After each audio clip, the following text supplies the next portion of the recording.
Ayan mga super mom, tapos na ako sa karne. Ngayon, ibalik ko na tong tray ko ng itlog para makakuha naman ako ng itlog.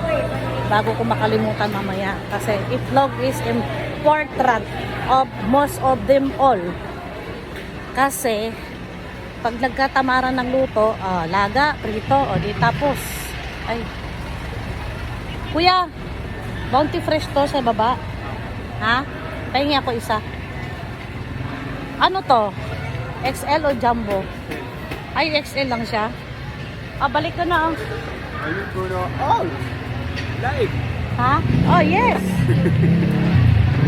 Kuya, pilihan mo ako ng maganda. Yung bago Ayaw ko lang may bulok.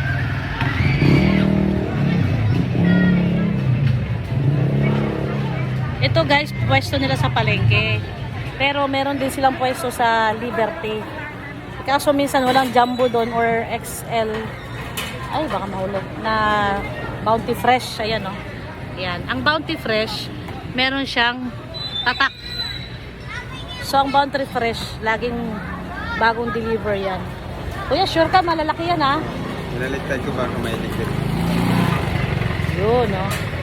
O, diba? Sinipag ako mag-uwi ng ano mo, tray nyo. Naiipon yung tray sa bahay. So, ayan guys, ang presyo niyan ay 265 isang tray. So, 9 pesos each siya. Kasi kung bibili ako ng maliit, halimbawa, itong 8 pesos or 7 pesos, ang liliit. Ayan, no? Pag naglaga yung mga anak ko, 3 kulang. Samantala itong large, 1 or 2, busog na sila. So, mas okay na lang to, mas tipid. Tipid ka ng 1 peraso. Diba? Bye!